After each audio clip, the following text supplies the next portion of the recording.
Sud Radio Parlons Vrai chez Bourdin, 10h30, 12h30, Jean-Jacques Bourdin. Il est 11h04, dans une heure, nous saurons si le collectif, notamment des chefs de bord, décide de reprendre le travail ou pas, de lever la grève.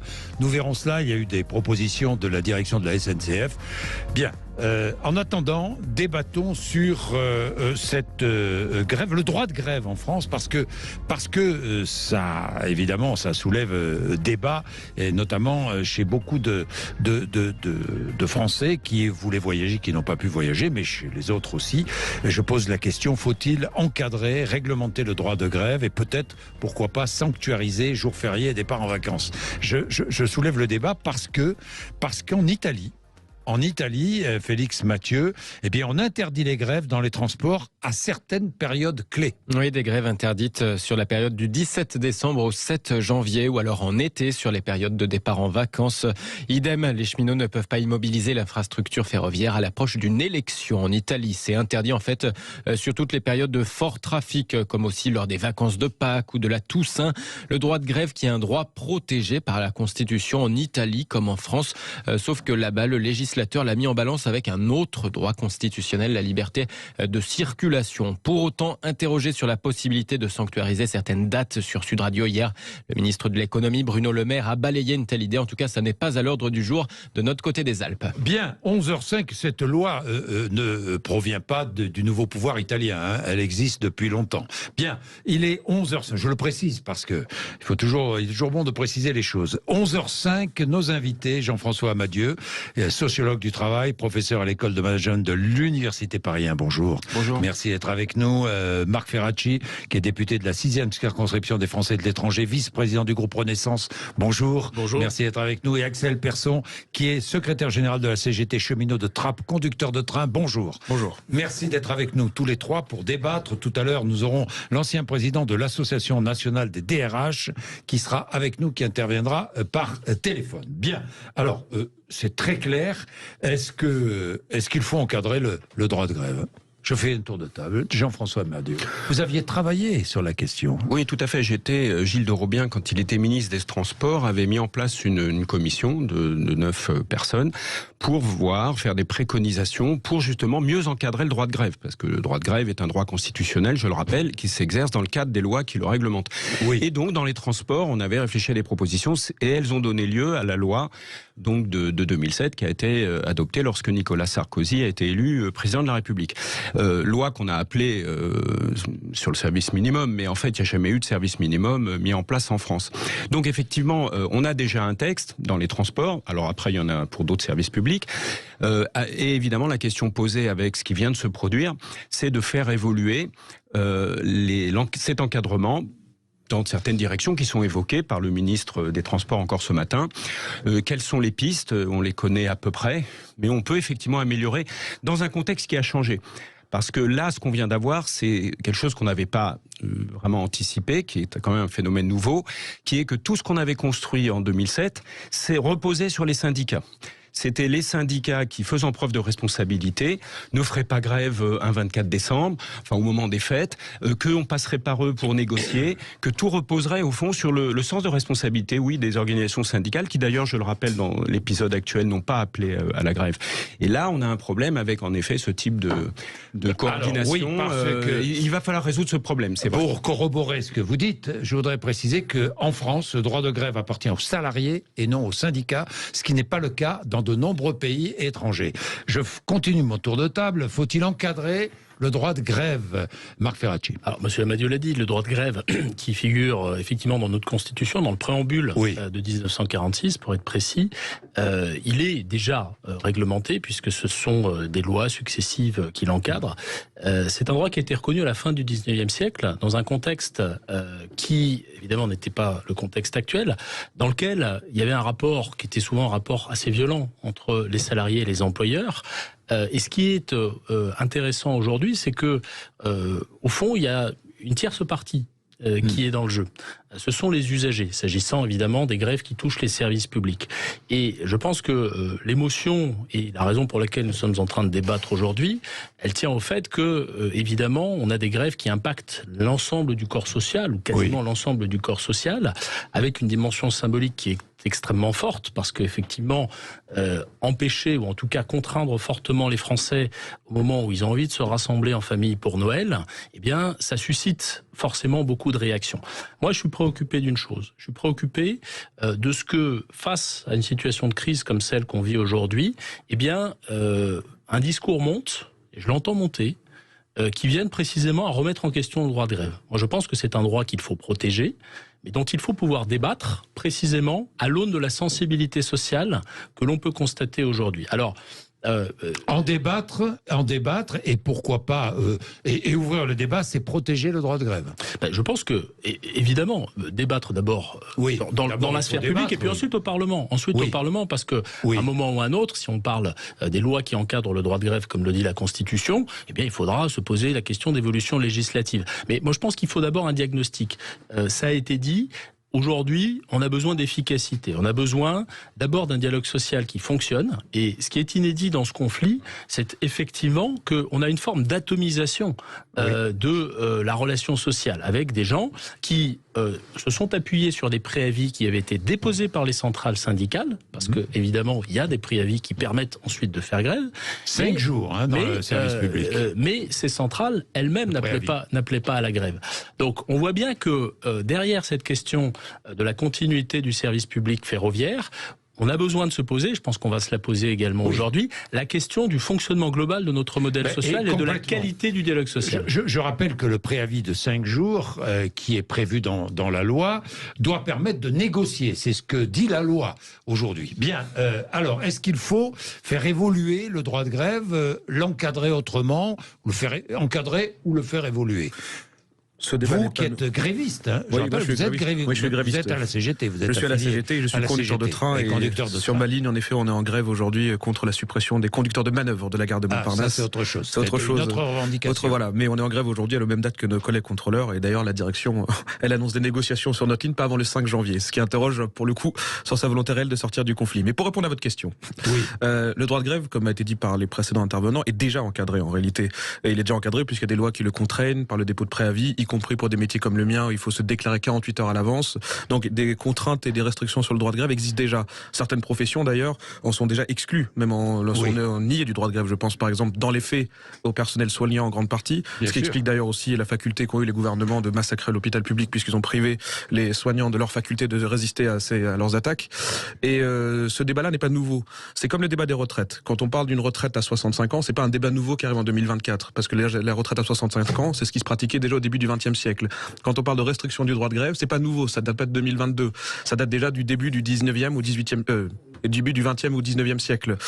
Oui, en effet, le droit de grève au départ était un délit, était sévèrement réprimé, y compris par la loi. Ensuite, il y a eu des bagarres pour essayer de le faire dépénaliser, ensuite pour le légaliser et ensuite pour le sanctuariser dans la Constitution. Et aujourd'hui, il y a un mouvement général dans la société où on voit que nos adversaires sociaux tentent de revenir en arrière sur l'ensemble des droits sociaux, dont celui de droit de grève. Peut-être pas.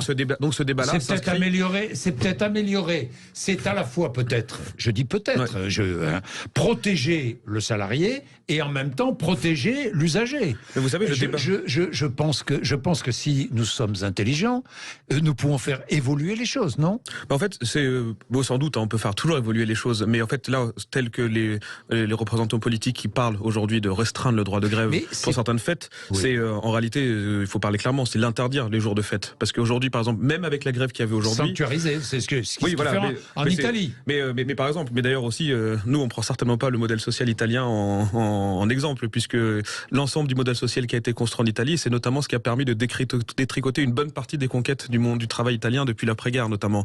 Ces dispositions-là, cette faculté-là, justement, à restreindre le droit de grève. Donc, au contraire, on ne prend pas appui dessus. Mais ce que je veux dire, nous, c'est que le droit de grève, c'est quelque chose, comme l'ensemble des droits des travailleurs, c'est quelque chose pour lequel il faut se battre. Parce que, quelque part, qu'est-ce que c'est le droit de grève? C'est pas le seul, mais c'est une des choses qui distingue le salariat de l'esclavagisme. C'est pas le seul, parce que le salarié n'est pas la propriété, comme l'était l'esclave du patron, mais une des facultés qu'a le salarié, contrairement à l'esclave, c'est sa faculté de se rebeller, justement, et y compris de ne pas obéir aux directives et dire je ne suis pas d'accord avec mes collègues, on cesse le travail, on cesse d'obéir à tes directives. Et c'est ce qui fait, je pense aussi, moi, pour les salariés, quand ils usent de ce droit, c'est un peu leur droit finalement à être un peu maître de leur destin. Donc c'est un droit pour moi qui, quand on parle de sacralisation, s'il y a bien un droit à sacraliser, c'est celui pour un travailleur d'être maître de son destin destin et du cours de sa vie. Bien, vous allez répondre à ce que vient de dire notre intervenant, Axel Persson. Nous allons appeler l'ancien président de l'Association nationale des DRH qui a des propositions à faire d'ailleurs. Ça va permettre de faire avancer le débat. Il est 11h14. Vous êtes sur Sud Radio, à tout de suite.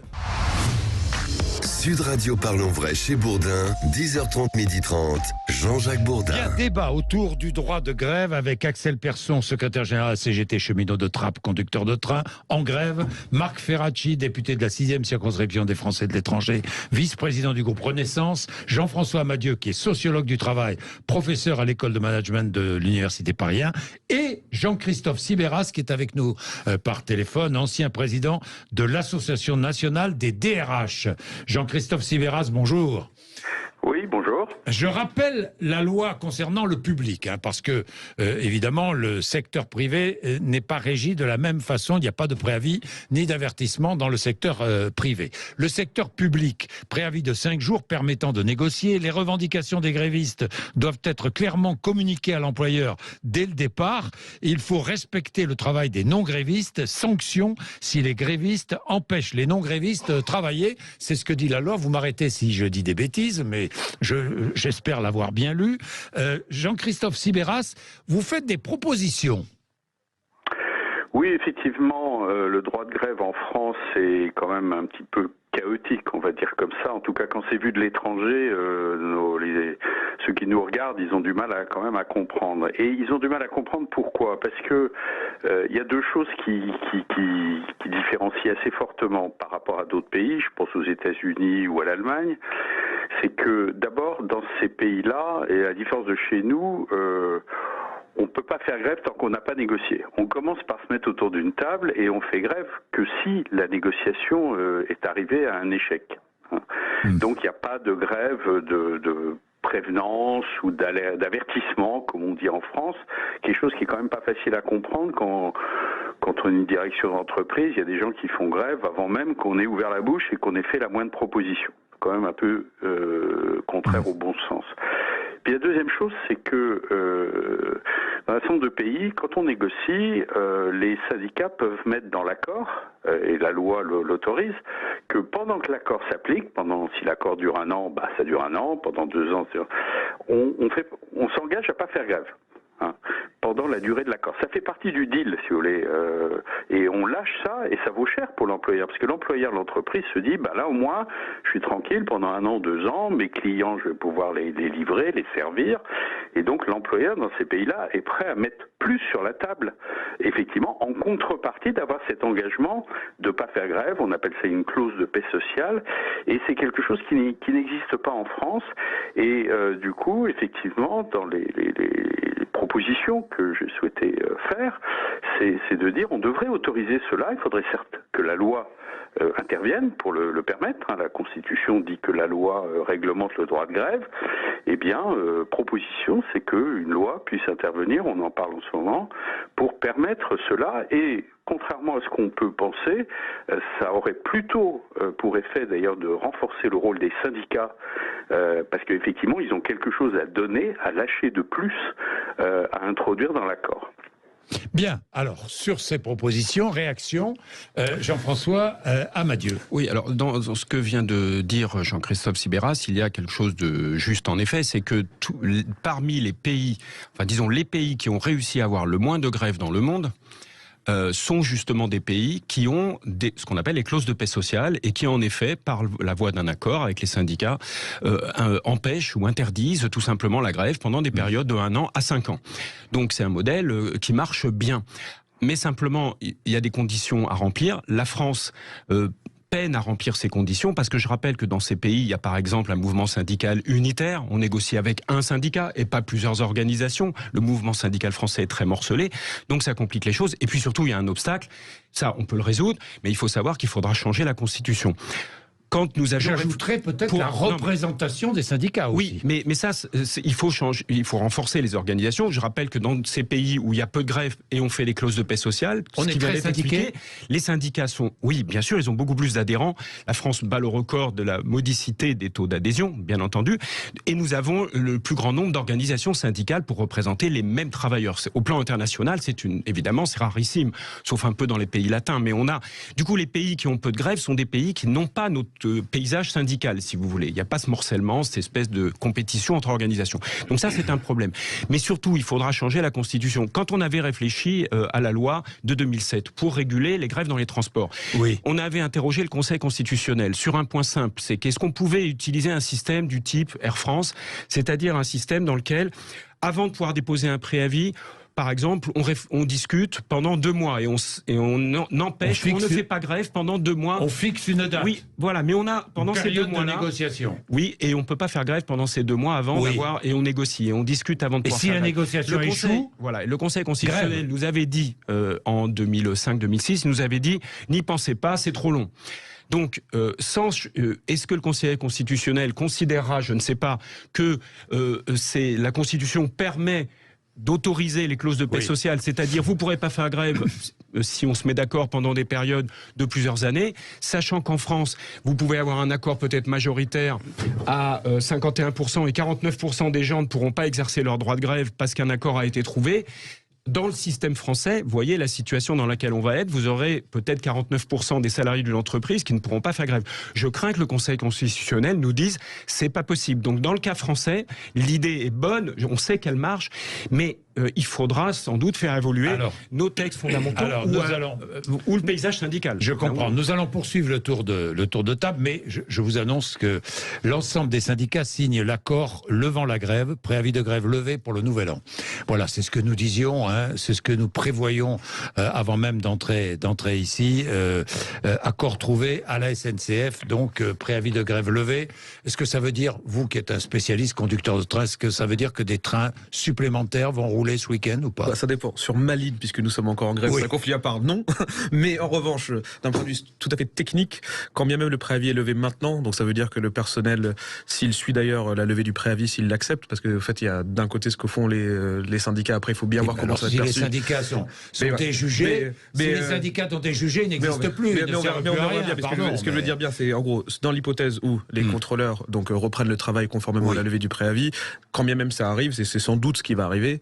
Il faut au moins 24 voire 48 heures pour réorganiser l'ensemble du plan de circulation de tous les trains au retour qu'à l'aller. Pour le coup, il faut pour les week-ends du Nouvel An, a priori c'est bon, mais par contre pour le dimanche éventuellement, mais il faudrait voir plutôt avec ceux qui organisent la circulation et voir parce qu'il est 11h30. Ça veut dire le travail d'arrache-pied à partir de maintenant pour remettre tout en place pour dimanche. Alors je reviens sur les propositions de Jean-Christophe Sibéras. Marc Ferracci. Oui, moi je veux quand même me féliciter la bonne nouvelle qu'on vient d'entendre ici, même si on peut regretter quand même qu'elle arrive assez tard et que... si on avait un autre système de négociation, peut-être qu'on n'aurait pas eu tous ces problèmes, non? Je sais pas. Alors justement, pour prolonger un petit peu ce que disait Monsieur Amadieu, effectivement, on a en France un système où la conflictualité est plus forte qu'ailleurs. Ça s'observe dans le nombre de jours de grève rapporté au nombre de salariés, qui est plus élevé que chez nous. On a effectivement un système, et c'est un petit peu paradoxal, en tout cas ça n'est paradoxal qu'en apparence, dans lequel il y a moins de syndiqués. On a aujourd'hui 11% de salariés qui sont syndiqués, publics et privés confondus. C'est un petit peu plus important évidemment dans le secteur public. Dans le secteur privé, c'est de l'ordre de 5% des salariés du privé qui sont adhérents à une organisation syndicale. Et on a ce troisième facteur sur lequel moi je veux vraiment insister et revenir, c'est qu'on est dans un système où il y a du multisyndicalisme, où il y a un certain nombre d'organisations qui sont représentatives au niveau interprofessionnel, c'est-à-dire au niveau national, au niveau des branches professionnelles en fonction des résultats qu'elles obtiennent aux élections professionnelles, et au niveau des entreprises. Et ça, il faut bien avoir en tête que c'est en soi un facteur de conflictualité. Il y a un certain nombre d'études, moi dans dans ma vie avant d'être député, j'étais un universitaire qui travaillait un petit peu sur ces questions de dialogue social, la relation entre le dialogue social, la performance des entreprises ou le climat social. Et il y a un certain nombre de travaux qui montrent une relation directe entre la multiplicité des syndicats et la conflictualité, comme s'il y avait une forme de concurrence qui s'exerçait et qui, à un moment ou à un autre, prenait le biais de la conflictualité et des jours de grève. Alors, c'est pour ça que derrière les mesures un petit peu techniques qui touchent au service public, à savoir, est-ce que on rallonge la durée du préavis, est-ce que on introduit des clauses de paix sociale. Moi, je serais un petit peu moins pessimiste que Monsieur Amadieu sur l'aspect juridique, parce que je sais aussi que la position du Conseil constitutionnel, est-ce qu'il faut modifier la Constitution pour introduire ce genre de disposition ou pas, elle peut évoluer. Et puis la question que vous lui avez posée en 2005-2006 n'était pas totalement la même non plus. La question, c'est est-ce qu'un accord qui est signé de bonne foi par des parties prenantes, syndicats et employeurs, peut déroger pendant un temps donné au principe du droit de grève tel qu'il est inscrit dans la Constitution. Je pense que c'est un débat qu'il faut avoir. Mais je reviens quand même, je termine avec ça. Introduire ce type de clause sans réfléchir de manière globale à l'architecture de notre système social, à la manière dont le nombre de syndicats peut affecter la conflictualité, je pense que c'est passé à côté du sujet. Il faut qu'on ait une réflexion plus globale, et peut-être que le conflit que nous avons va nous permettre d'avoir une réflexion avec les organismes et les centrales qui sont aujourd'hui représentatives sur quels sont, par exemple, les seuils de représentativité aux élections professionnelles. Aujourd'hui, vous avez besoin de faire 8% des voix aux élections professionnelles dans une branche pour être représentatif. Peut-être qu'il faut réfléchir au relèvement de ces seuils, que sais-je, pour justement éviter cet aspect un petit peu compétitif qui peut générer de la conflictualité. Alors, que pensez-vous de ces propositions, Axel Persson ? Disons, moi, en tant que militant ouvrier, je pense que le droit de grève, il appartient en effet pas aux syndicats, il appartient aux salariés. Et on me le dit tout le temps, et ça c'est la position pour le coup, dans toutes les AG, quand je dis AG, c'est Assemblée Générale de Grévistes, quand on est en grève par exemple au chemin de fer, mais c'est vrai, y compris dans le privé où j'ai travaillé avant, je faisais grève, c'est qu'une fois que la grève est lancée, elle n'appartient plus aux syndicats, elle appartient aux grévistes. C'est-à-dire qu'après on vote la poursuite ou la levée du mouvement, et tous les aspects sont discutés. Parfois on se prend la tête dans une AG, vraiment, parfois ça peut être très agité, mais on le dit toujours, premier jour de grève, on rappelle, cette grève ne vous appartient plus. Donc pour moi, je ne cherche pas en fait à renforcer le pouvoir des syndicats. Ça, je comprends. On cherche à renforcer vous voulez renforcer le pouvoir du salarié. Exactement. Mais une nuance importante. Axel Persson, l'idée, on ne fait grève que si la négociation est un échec. C'est-à-dire qu'on fixe une période de négociation et à ce moment-là, s'il y a échec dans la négociation, on fait grève. Mais en fait, c'est déjà ce qui se passe en réalité. Est-ce que c'est ce qui se passe aujourd'hui ? Parce qu'en réalité, ce qui se passe, quel salarié aujourd'hui part en grève s'il n'a pas au préalable essuyé le refus de la part de la partie qui l'oppose. N'importe quel salarié a le droit de se mettre en grève aujourd'hui ? Bien sûr qu'il a le droit. Enfin, dans le privé, par exemple, il faut 2. Il faut être minimum 2. Non, je parle pas dans le privé, mais dans le public. Oui, bien sûr qu'il peut se mettre en grève sur la base du préavis qu'on a déposé. Et le préavis a été précédé de discussions. Dans le public, il faut être 2. Dans le privé, il faut être 2. Oui, il faut être 2. Vous vous rendez compte ? Oui. Les 2 salariés se mettent en grève. Oui, mais j'ai déjà pratiqué d'ailleurs ça quand j'étais dans le privé, c'était la restauration rapide, mais justement il fallait être 2 minimum, on était plus en l'occurrence, mais il fallait.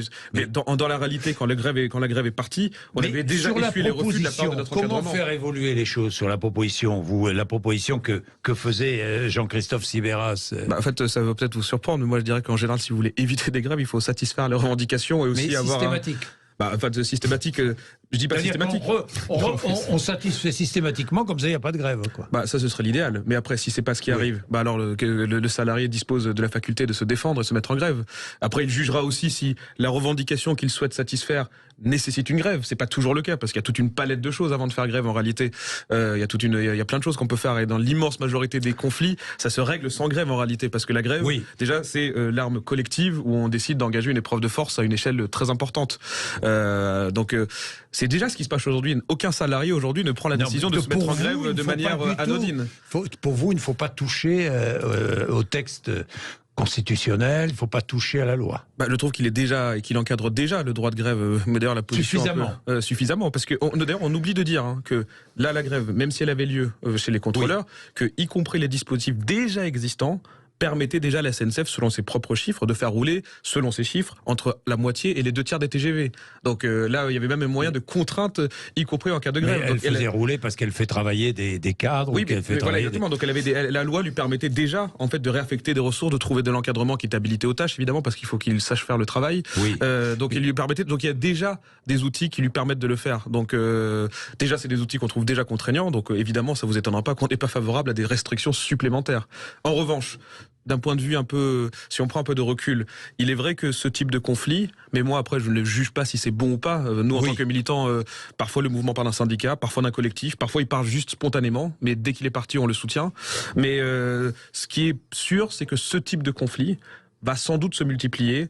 Alors je n'ai pas de boule de cristal pour savoir quand. Et pourquoi ? Mais parce que notamment, les syndicats sont moins représentatifs. Mais non, surtout parce que depuis notamment les réformes Macron, alors c'est pas la seule explication, hein, mais notamment il y a eu une diminution, y compris du nombre de représentants du personnel qu'on appelle en proximité. Par exemple les délégués du personnel, les CHCCT, tout ça qui était autant d'échelons qui permettaient notamment de régler plusieurs irritants, comme l'appelle le management aujourd'hui, pour ne pas parler de revendications, mais les irritants qui permettaient de désamorcer une partie de la situation. Ils ont fait le choix de les supprimer pour notamment affaiblir les moyens dont disposaient les représentants du personnel. Et mécaniquement, on l'avait dit, ça va favoriser des conflits de ce type-là. Ce n'est pas la conséquence aussi de la multiplication du nombre de syndicats et de la faiblesse du nombre de syndiqués? En fait, la faiblesse est toute relative. Parce que, par exemple, moi, je suis... bon, ça se voit pas forcément sur moi, mais mon patronyme l'indique peut-être. Je suis suédois aussi. Oui.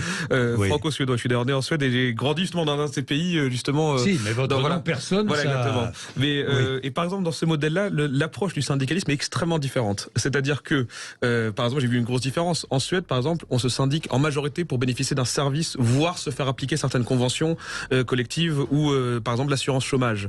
En France, je l'ai remarqué, l'adhésion à un syndicat est un geste beaucoup plus militant, en réalité. Parce que même un non-syndiqué peut, par exemple, se faire accompagner d'un délégué du personnel. Même un non-syndiqué peut faire grève. Même un non-syndiqué bénéficie de la convention collective négociée en son nom par le syndicat. Et le non-syndiqué vote aux élections professionnelles, même s'il n'est pas syndiqué, pour dire je veux que tel ou tel syndicat me représente. Donc c'est une dynamique, une philosophie très différente. Attendez, Jean-François Madieu, vous allez répondre. Je veux organiser... Attendez, parce que j'ai une petite page de pub à passer, il y a des impératifs, mais je vous donne la parole tout de suite après. Sud Radio Parlons Vrai chez Bourdin, 10h30, 12h30, Jean-Jacques Bourdin. Débat, doit-on réglementer le droit de grève? Je vous rappelle l'information que nous avons donnée il y a quelques minutes. Grève à la SNCF, l'ensemble des syndicats signent l'accord, préavis de grève levé pour le nouvel an. Je n'ai pas encore la réaction de ces chefs de bord qui, eux, qui sur Facebook s'étaient réunis. Et si vous avez l'accord, si vous avez des informations, n'hésitez pas, Axel Persson. Non, je n'ai pas d'informations autres que celles que vous avez données.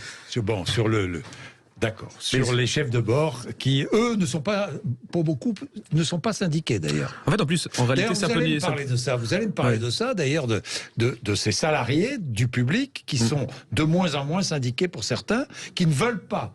D'ailleurs, pourquoi ne veulent-ils pas ces syndicats? En fait, c'est toujours un peu plus compliqué que ça. Parce qu'en réalité, même dans le collectif, et même y compris chez les contrôleurs, y compris énormément de syndiqués étaient en grève. Y compris, je parle de la CGT, étaient en grève. Par contre, ce que ça indique, mais c'est ce un peu collectif... faux cul, pardonnez-moi. Non, mais non, je vais vous dire très clairement. C'est un peu faux cul de la part des syndicats. Pardon, on est là, on laisse le préavis de grève, et puis on s'arrime. Ça, c'est comme à la SNCF, on accroche le wagon. Quoi. On raconte. Ce qui était dit, c'est qu'un préavis de grève est déposé, et aux salariés de décider s'ils veulent l'utiliser ou pas. C'est aussi simple que ça. Oui, mais par contre, ce collectif, ce que ça indique, parce que c'est pas une situation nouvelle en réalité. Ce que ça indique surtout, c'est que la colère, elle a tellement accumulé qu'il n'y a même pas eu besoin d'appel syndical en réalité pour que la mobilisation et la colère, elle explose. Et je vous dis ça parce que dans mon établissement, c'est exactement la même chose qui s'est passé. Exemple un peu moins médiatisé parce que c'est un établissement parisien plus petit et c'est pas un établissement national, mais c'est exactement pareil. On avait prévu d'appeler à la grève et finalement des non-syndiqués sont venus nous voir pour dire il faut qu'on parte maintenant. Et donc finalement on l'a organisé avec eux et puis c'est parti comme ça. Jean-François Madieu. Que voulez-vous dire? Oui, non, plusieurs choses. D'une part, c'est que ce qu'on a essayé de faire depuis plusieurs années dans les transports et ailleurs aussi, c'est d'obliger à ce qu'il y ait des négociations entre les parties prenantes, les organisations syndicales, de mettre tout le monde devant leur responsabilité. Mais ça peut paraître, comme surréaliste de le dire, mais on est obligé de l'écrire, on est obligé d'obliger les différentes parties à dire ce qu'elles veulent, à se rencontrer, à de fixer des jours, et c'est ça qu'on a fait. Et encore aujourd'hui, on vérifie ce qu'on avait déjà vu chez Total il y a quelques semaines, qui est l'éternel problème, qui est que on perd du temps, on ne se met pas autour de la table suffisamment. Là-dessus, peut-être qu'on peut... Mais tout le monde est responsable, pardon. Deuxièmement, dans ce conflit, vous remarquerez qu'il y a un point, et ça avait déjà été mis sur la table, on peut y réfléchir. Vous savez que dans d'autres pays, on prévoit des systèmes de vote parmi les salariés avant de pouvoir déclencher une grève. Donc ça peut être 50%, 75%, ça dépend des pays. Mais donc on peut très bien imaginer aussi un dispositif de ce type. Ce qui fait que si une grève est engagée par des salariés mais qui sont minoritaires, eh bien du coup la grève n'est pas possible. Donc je ne sais pas s'il faut aller dans cette direction. J'ajoute que dans la loi actuellement, ce type de vote peut exister, mais au bout d'un certain nombre de jours de conflit dans la loi actuellement, qu'on a introduite dans la nouvelle loi. Mais on n'a pas été jusqu'au bout de systèmes qui existent dans d'autres pays. C'est l'autre piste. Par ailleurs, et là je rejoins ce que disait M. Ferracci à l'instant, tout à l'heure, c'est que effectivement, il est certain que nous devons aller plus loin dans ce qu'on a déjà commencé à faire, qui est d'arriver par tous les moyens possibles à rassembler le mouvement syndical, qu'il y ait moins d'organisations, parce que ça ne se fera pas naturellement, de les renforcer en termes de moyens, de liens avec les salariés, parce que c'est comme ça qu'on limite les grèves dans tous les pays. Là, actuellement, en effet, le seuil à 10%, on est un certain nombre à penser que c'est peut-être un seuil qui est trop bas, en effet. On peut essayer, si vous voulez, de faire en sorte que on lutte vraiment contre le morcellement, l'émiettement syndical qui ne profite à personne, en réalité, ni aux travailleurs, ni au dialogue social. Alors, Jean-Christophe Sibéras, vous voulez ajouter. Que voulez-vous ajouter ? Oui, je voulais faire une remarque sur l'émiettement syndical. C'est vrai que ça affaiblit les syndicats eux-mêmes, même les syndicats le disent, mais je ne pense pas que ça soit un préalable à la réforme du droit de grève, que d'attendre que les syndicats se regroupent, parce que je crois que si on attend, on risque d'attendre de belle lurette. En fait, aujourd'hui en France, on a un système qu'on a mis en place, qui est généralisé depuis 2018, qui est l'accord majoritaire. C'est-à-dire que quand vous avez un accord, et que cet accord rassemble la majorité des syndicats ayant obtenu la majorité des voix aux élections. C'est le système de l'accord majoritaire, donc il représente les salariés de manière majoritaire. Et bien dans ce cas-là, effectivement, quand il y a un accord majoritaire, l'accord majoritaire pourrait, dans ma proposition, introduire une clause de paix sociale. Et donc ça permet d'avancer sur cette réforme du droit de grève que quand même pas mal de gens, y compris là, tout le monde est un peu, en tout cas en question sur ce droit de grève en France, on n'en sort pas. Avec un accord majoritaire, on devrait pouvoir permettre. Et là, pour le coup, moi la deuxième chose, c'est de dire, j'ai parfois un peu de mal à suivre le raisonnement qui consiste à dire, y compris des organisations syndicales, faut qu'on soit plus forte, faut qu'on soit mieux considéré, faut que les corps intermédiaires jouent un plus grand rôle, c'est ce qu'on entend souvent, et moi je souscris à cette position, mais en même temps, quand on leur propose de renforcer leur rôle, leur prérogative, par exemple celui de pouvoir prévoir une clause de paix sociale, donc c'est quand même un outil qui leur serait donné en modifiant la loi, je suis pas sûr qu'il faille effectivement modifier la Constitution, eh bien, comment se fait-il que les mêmes syndicats vous disent « oh ben non, c'est les salariés, etc. » Vous avez dit, c'est quand même assez contradictoire comme position de la part des organisations syndicales. En tout cas, moi, j'aimerais bien comprendre.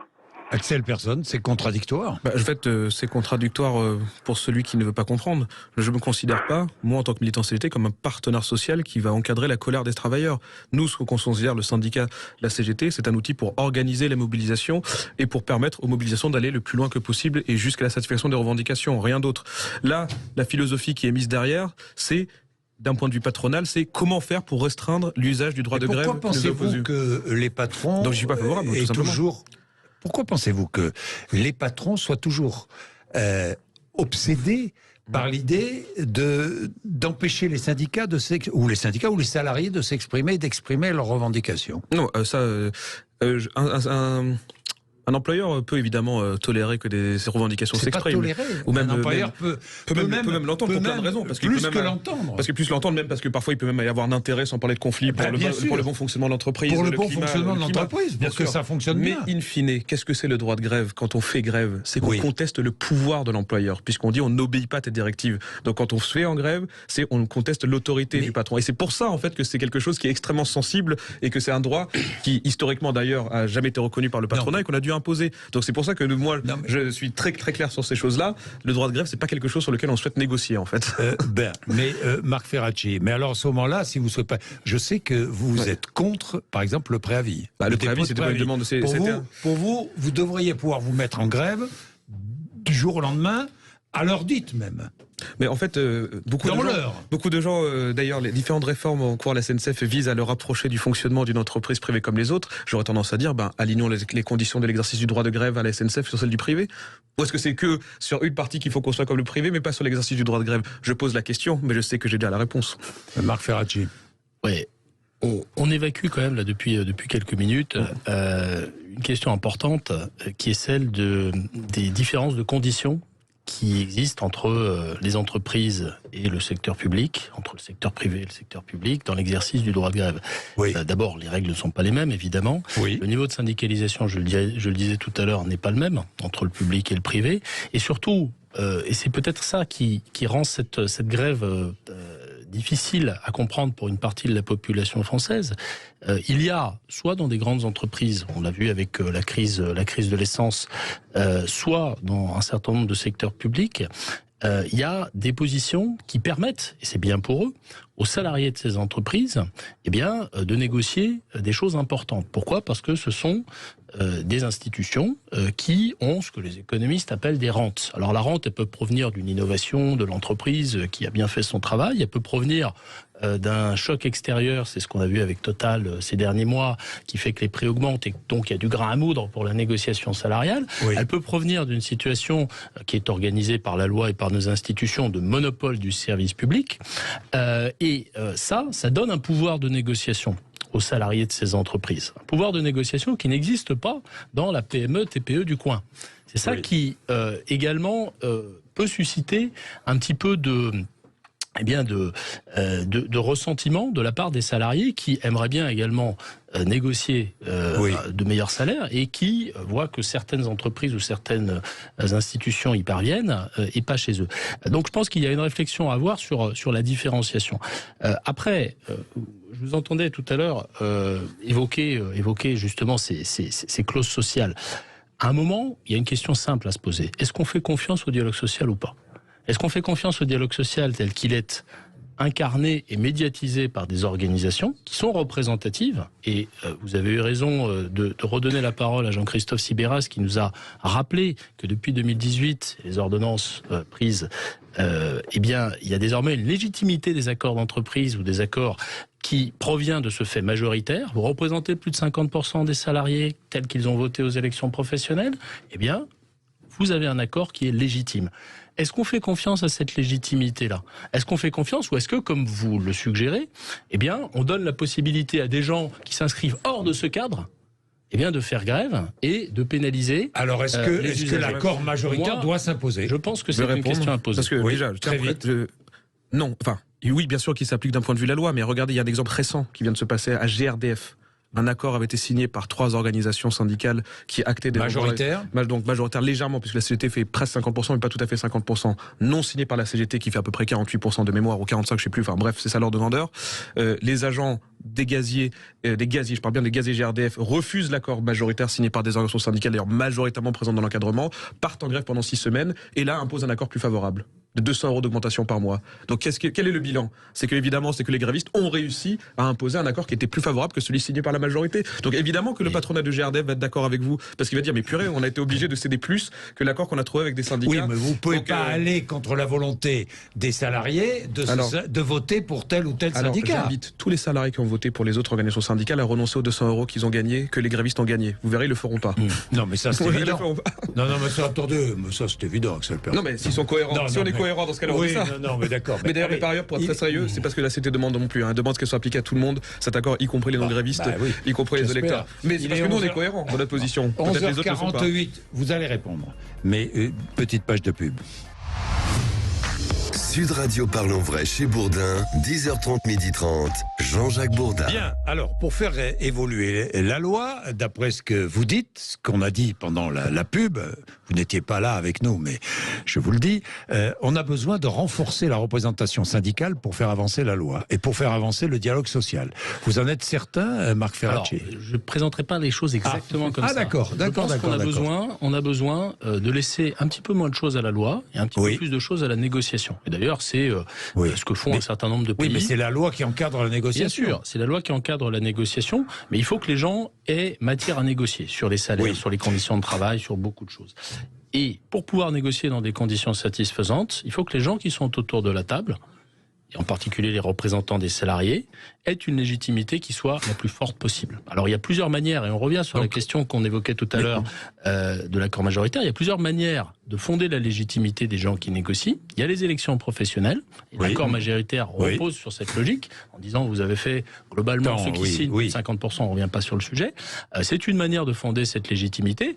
Vous avez cité un exemple qui est un exemple, mais qui ne remet pas en question le principe selon lequel les accords majoritaires donnent une légitimité à ceux qui ont signé, et il faut l'assumer, mais on peut renforcer encore cette légitimité. Est-ce qu'il faut renforcer la légitimité des syndicats en les aidant? Oui, terminé.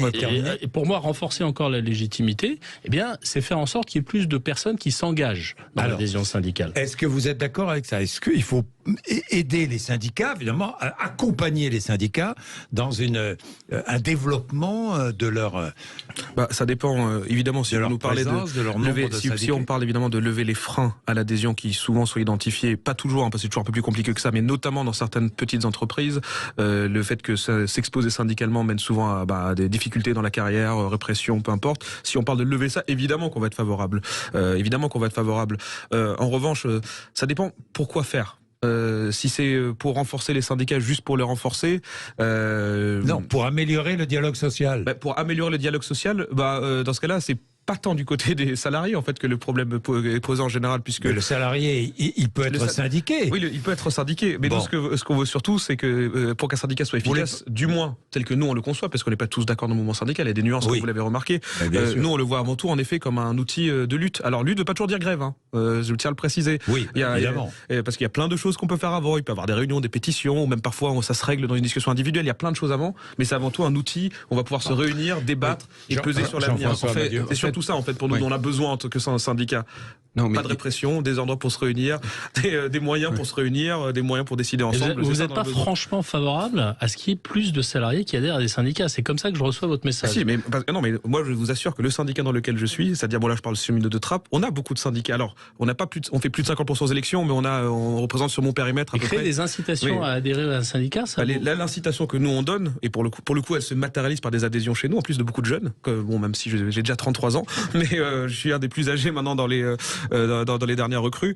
L'incitation qu'on donne, elle n'est pas matérielle. C'est-à-dire, on ne dit pas, viens, tu auras un avantage matériel à venir. Nous, on lui dit très clairement, on te promet rien, on te promet juste que tu rejoins un collectif qui se réunit, qui discute, et qui parfois prend des décisions pour se bagarrer. Non, mais là c'est juste ça, en fait, qu'on dit. Voilà, vous avez exprimé très clairement depuis tout à l'heure la vision traditionnelle, française, évidemment très différente de ce qu'on trouve dans énormément d'autres pays, qui est que pour les syndicalistes, et vous en faites partie, pour les responsables, on doit avoir des militants, entre guillemets, ou des adhérents, de qualité, engagés, idéologisés, politisés, convaincus, mais pas... Est-ce que je pose la question malléable? Oui, malléable, c'est pas la question, mais en tous les cas, peu nombreux, peu importe qu'ils soient peu nombreux. C'est pas une vision d'un syndicalisme de masse, avec beaucoup d'adhérents, comme dans les autres pays. C'est vraiment cette conception, alors elle est quand même assez dommageable de notre point de vue, je pense à beaucoup, et par comparaison internationale.